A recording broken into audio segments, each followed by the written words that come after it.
Wait, is this who we think it is? Mirabelle, the most intelligent girl in university? Now a common construction worker? Tasha, one of the three city's slay queens, said with a smile. Her voice dripped with mockery as she spotted a young woman in dusty construction clothes. Mirabelle had just lifted another block onto her head when the sharp, cruel laugh made her turn. There, in a white, luxurious Mercedes-Benz, sat three of her old coursemates, dressed in expensive and glittering clothes and perfumes, their eyes dripping with mockery. Mimi gasped loudly, covering her mouth in fake shock. No way, that can't be Mirabelle, our former coursemate, the so-called genius of the class. Geez, look at her now, mixing sand like an ordinary laborer. Kendi burst out laughing, pulling out her phone immediately.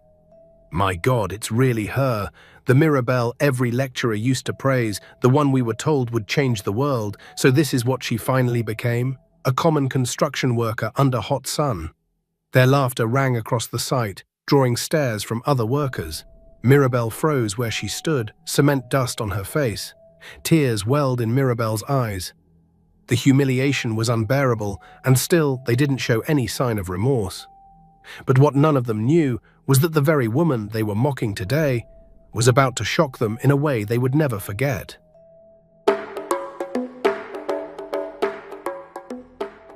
In the buzzing city of Lagos, where three young women, famous in their own way, were known by everyone as the Millionaire slay queens. Their names were Tasha, Mimi, and Kendi. Tasha was tall, with a skin that glowed like she had just stepped out of a beauty magazine. Her Instagram page was filled with pictures of her posing beside expensive cars, sipping cocktails in Dubai, and attending exclusive parties where only the rich were invited. Mimi was the loud one. Every time she stepped into a room, her laughter filled the air, and her long nails clicked against her phone as she posted updates online. She bragged about owning the latest phones and gadgets. She loved to boast about her designer bags, shoes, and wigs, and she was never shy to remind people that she only wore limited edition. Kendi, the third, was the most cunning and sneaky. She had a sharp tongue and eyes that noticed everything. People said she had the ability to destroy someone's confidence with just a single comment. Her face was always twisted in disgust and pride. She lived in a high-rise apartment and drove an expensive Mercedes-Benz, but her greatest pride was the number of followers she had on social media. Together, these three were inseparable.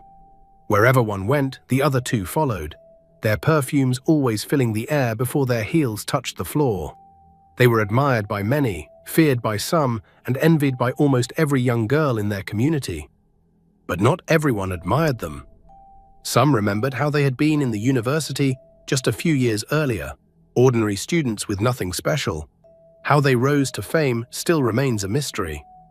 Back then, there was another girl who studied with them. Her name was Mirabelle. Mirabelle was the opposite of the slay queens. She was quiet, often found in the library with her books. She was never interested in flashy clothes or expensive hair. Her dream was different. She wanted to become an engineer, someone who built things that lasted, not just things that glittered for the moment. But after graduation, life turned out differently for all of them. The three slay queens found their way into quick riches. No one knew exactly how they made their money, but they always had more than enough to flaunt. Expensive cars, vacations abroad, fine dining, designer brands, these things became their daily life. Mirabelle, on the other hand, was nowhere near that lifestyle. After struggling to find a job in engineering, she had searched for openings and attended interviews, but all she got was rejection. She ended up working at a construction site. Yes, she carried cement on her head, mixed sand, and wore a yellow helmet that was often covered in dust. She worked long hours under the hot sun. Her hands became rough, her skin darkened, but her eyes still bright with determination. One Friday afternoon, fate brought them together.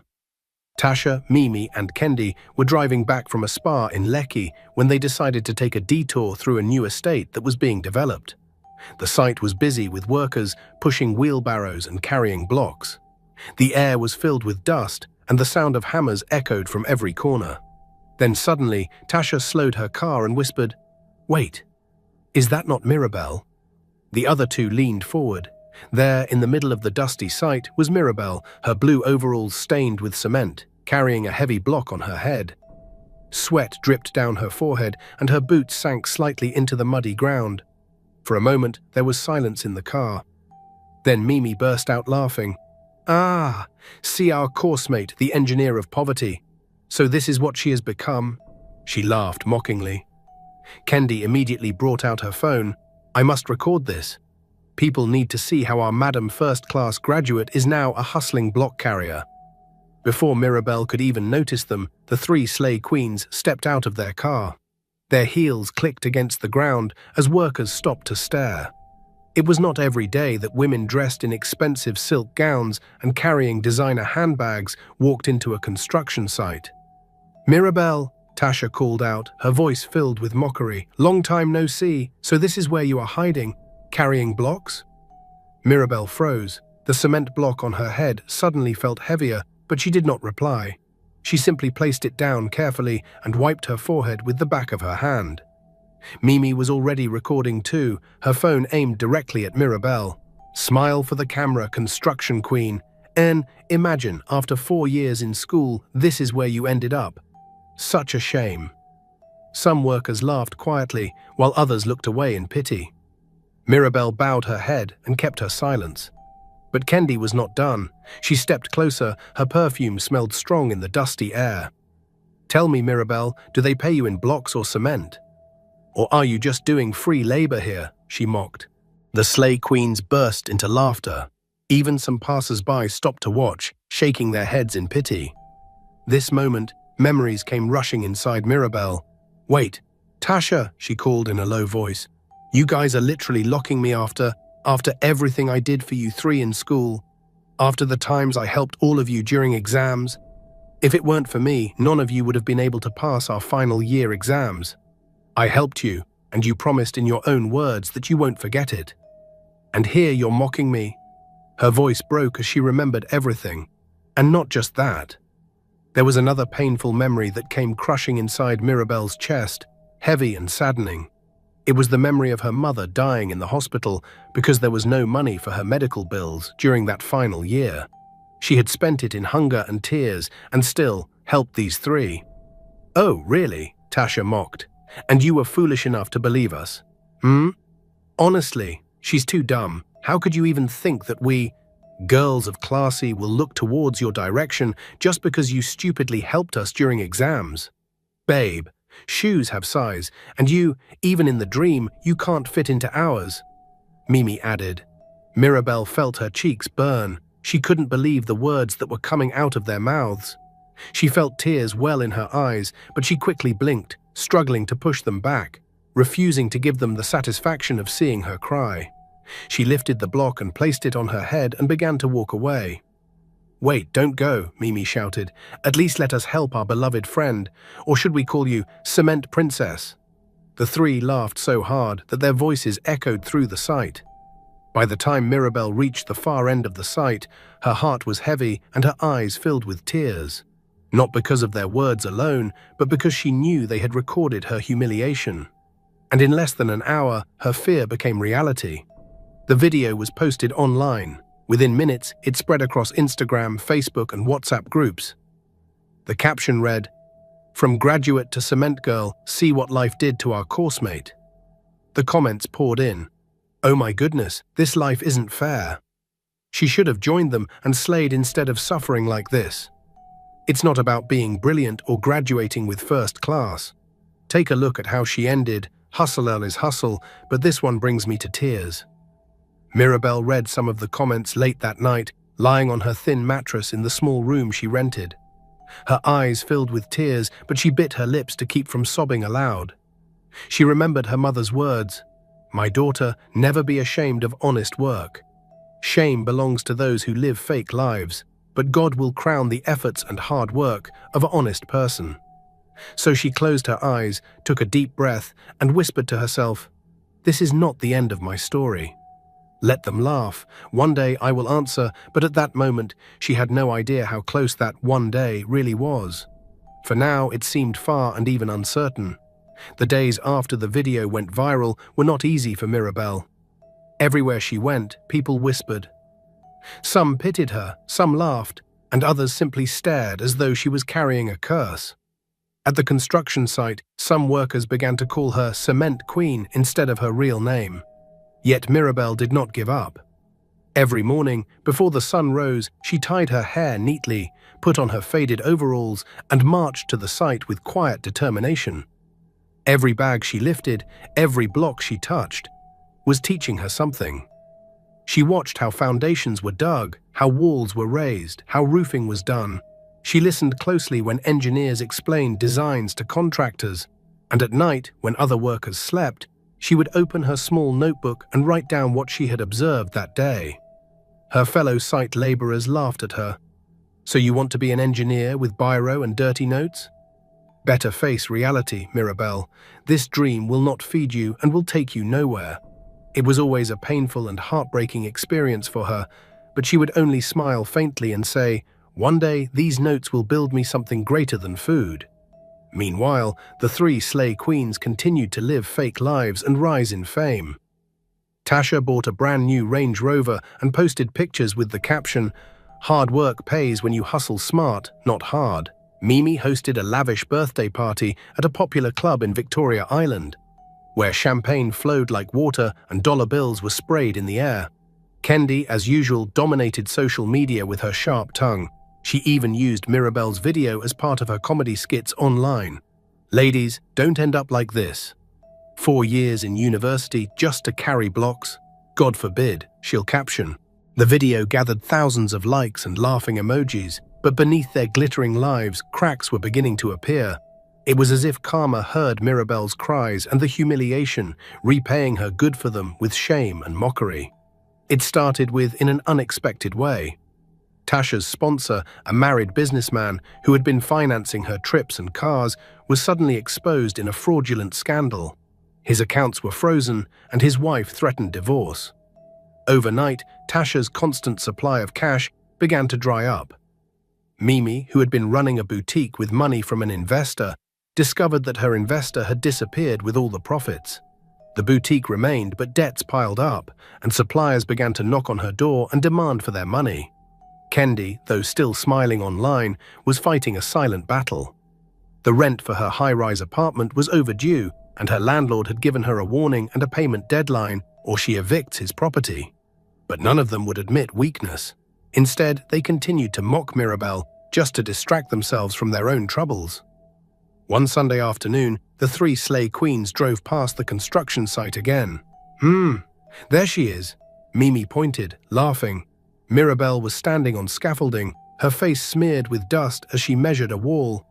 Kendi rolled down the window of her car and shouted, "Cement Queen, please don't fall down, oh, we don't want your dust to scatter in the air," she said in mockery. Tasha, trying to hide her own worries, pulled out her phone and snapped a photo of Mirabelle. Within minutes, it was on Instagram with the caption, "Guys, don't make this kind of mistake. Hard work is good, but smart work is better. Some of us slay, others slave." The post went viral again, and once more Mirabelle became the joke of the week. But something strange was happening that nobody noticed. Each time the Slay Queens mocked her, Mirabelle's determination only grew stronger. She spent more time learning, asking questions, and studying. She even began to stay after hours, drawing designs on the ground with chalk and asking the site engineer for corrections. One evening, the site manager called her aside. "Mirabelle," he said, "you're really a strong young woman. I've seen the way you work so hard, even when you're being humiliated. Most people of your gender will never want to do what you're doing right now. But why don't you go look for a job? Maybe that would do you good." Mirabelle smiled faintly. "Because this is more valuable for me, sir. I know I might be suffering, but I am learning. I may not be paid much now, but one day I will use this knowledge." The manager looked at her closely, then smiled. "Then keep it up," he said. "Life never forgets those who wake up every day with strong determination. And I believe in you too," he said as he patted her gently on the back and walked away. That night, she stayed awake long after everyone slept. Staring at her notes, her heart raced. She thought about everything, how she had suffered in school and how she's suffering now, her mother's painful death, and now the humiliation she's being through. The thoughts shattered her and she cried silently into her pillow, but she told herself she must keep going. No matter what. As months passed, whispers began to spread across Lagos about a massive new real estate project. Rumor had it that the project would be worth billions, involving the construction of estates, malls, and luxury apartments. Nobody knew who the mastermind behind it was, but everyone was talking. Both politicians, businessmen, and even celebrities wanted a chance to invest. The Slay Queens heard about it too, and became overly interested. "This is it," Tasha said that evening as they sat in her living room. "If we get into this deal, our future is secure. No more relying on men, no more stress. We will not just tush, we will slay in money." Mimi rolled her hands in the air. "Yes, imagine us owning estates. People will bow when they hear our names." Kendi, ever sharp, said, "But we need to find out who is behind it. That way we can get close and make sure we are part of the inner circle." They agreed, and from that day their obsession shifted from mocking Mirabelle to chasing the mysterious investor. But fate has a way of arranging events. One evening, as they scrolled through Instagram, they saw something unusual. A blurry photo of a woman in a suit standing beside foreign men in front of construction blueprints. The caption read, "Future is here. Watch out for the biggest project in Lagos." The Slay Queen zoomed in, but the woman's face was turned slightly away. "She looks familiar," Mimi muttered. "No," Tasha said quickly, "it can't be. Let's just wait for the unveiling." But deep inside, something about the woman's figure made their hearts uneasy. Meanwhile, Mirabelle was working harder than ever, but in secret. During the day, she still carried cement and wore dusty boots, but in the evenings and inside her house, she was learning the language of business, signing documents, and slowly building a network in her own small ways. To the world, she was still the cement queen. But in the shadows, she was becoming something else entirely. The day of the unveiling finally arrived. The city was buzzing with excitement. Billboards across Lagos displayed the announcement: "Unveiling of Lagos Rising, the future of real estate." Politicians, businessmen, celebrities, and socialites all received invitations. The event was to take place at XOXO Convention Center, one of the grandest halls in the city. The three Slay Queens, Tasha, Mimi, and Kendi, were not invited directly, but they knew how to find their way in. With their connections and charms, they managed to secure VIP seats. That evening, they arrived dressed like royalty. As they walked into the hall, heads turned, cameras flashed, they smiled, soaking in the attention, convinced that tonight would change their lives forever. The hall was filled with those that matter in the city. Tables were arranged with fine wine, the stage decorated with screens and lights. Soon, the master of ceremony stepped onto the stage, and his voice boomed across the hall. "Ladies and gentlemen," he announced, "tonight is really a night that history will be made. Welcome to the unveiling of Lagos Rising, the largest real estate project this city has ever seen. Tonight you will meet the visionary behind this empire, a leader, a builder, a symbol of resilience and innovation." The crowd applauded. The Slay Queens leaned forward, their eyes glittering with expectation. The MC continued, "Please rise to your feet and welcome the CEO and founder of Rising Estates." The lights dimmed, music filled the hall, a spotlight turned toward the stage entrance. And then the crowd gasped as a young, vibrant lady walked in. And it was Mirabelle, not in dusty overalls, not with cement on her face, but in a sleek black and gold suit that fitted her perfectly, her hair neatly styled, her steps confident, her presence commanding. The hall erupted in gasps, some clapped in disbelief, others whispered loudly. Phones came out, cameras zoomed in. Everyone wanted to capture the moment, but none were more shocked than Tasha, Mimi, and Kendi. Their mouths hung open. Their eyes widened. For a few seconds, they could not breathe. It can't be her," Mimi stammered. Her usual arrogant voice dropped to a whisper. Tasha shook her head, her face pale. "No, it's impossible." Kendi's hands trembled as her glass slipped and shattered on the floor. But it was true, the same Mirabelle they mocked, the one they called Cement Queen, was now standing before the entire city as the mastermind behind a multi-billion project. Mirabelle took the microphone. She spoke calmly. "Good evening, ladies and gentlemen." Her voice was firm now. Tonight is not just about unveiling a project. It is about unveiling a dream. Years ago, I was mocked for carrying cement, for working under the sun, for refusing to take shortcuts. But every block and cement I carried taught me something. Every block I lifted became part of my foundation. And today, that foundation has become an empire. The hall roared with applause. Cameras flashed as Mirabelle's photo was displayed on the giant screens. Behind her were images of the estates, malls, and luxury apartments she had designed with her team. She continued, "True wealth is not built on vanity or deceit. It is built on patience, hard work, and vision. And to every young person watching tonight, never be ashamed of humble beginnings. They are the bricks that build great futures." Tears filled some eyes in the audience, but the Slay Queens could not move. It felt as if the ground had been pulled from under them. After the speech, investors rushed forward to congratulate Mirabelle. Politicians shook her hand, celebrities begged for photos, journalists surrounded her with microphones. And then, almost timidly, the Slay Queens approached, dragging themselves forward. Tasha's voice trembled now as she spoke. "Mirabelle, long time," she said, her voice shaking. We didn't know it was you." "Yes," Mimi added quickly. "Please, forgive us. We didn't mean the things we said. We were just joking." The almighty Kendi forced a smile. "You've done well, Mirabelle. Really well. Maybe we can talk about partnering, right? We can help promote your brand online." Mirabelle looked at them for a long moment. Then she smiled politely. "I appreciate your words. But no, my empire is built on truth and hard work. I cannot partner with those who mocked the very foundation it stands on." Her words were firm, but not harsh. She did not insult them. She simply walked away, leaving them standing like statues. And karma?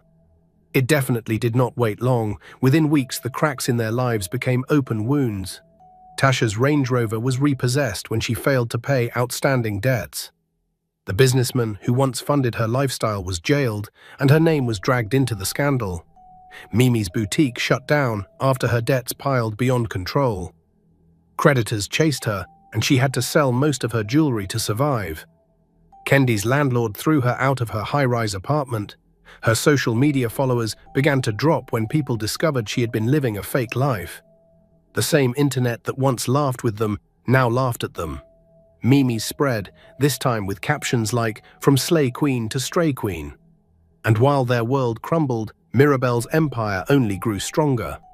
Rising estates became the pride of Lagos, and her story inspired thousands of young Nigerians who were tired of shortcuts and fake wealth. One evening, as Mirabelle walked across one of her estate sites, wearing a helmet and shaking hands with workers, a journalist asked her, "Madam Mirabelle, if you could send one message to the young people, what would it be?" She paused, looked at the setting sun, then replied, "Never laugh at humble beginnings. Because the stone you reject today may be the pillar you lean on tomorrow. Build with patience, build with truth, and when you rise, rise on a foundation that will never crumble." The workers cheered. Cameras flashed, and Mirabelle walked on, her boots firm against the ground, no longer the cement queen, but the queen who had turned cement into gold. Guys, hard work and patience may look slow, but they build a foundation that lasts forever. Mockery, shortcuts, and vanity may shine for a while, but when the cracks appear, they collapse. Respect humble beginnings, because you never know what greatness they are carrying inside. What do you think of this story? If you were Mirabelle, would you have partnered with the people who mocked and humiliated you after helping them? Or did she do well by making them taste the moral about their own actions? Have you also had this type of humiliating and ungrateful experience from your classmates or those you once helped? Tell me, how did you handle it? I'm reading everyone's story. And if you enjoyed this story, don't forget to like, share, and subscribe to Roots of the African Tales, because more powerful stories are coming your way. And be sure to turn on your notification bell so you never miss the next tale.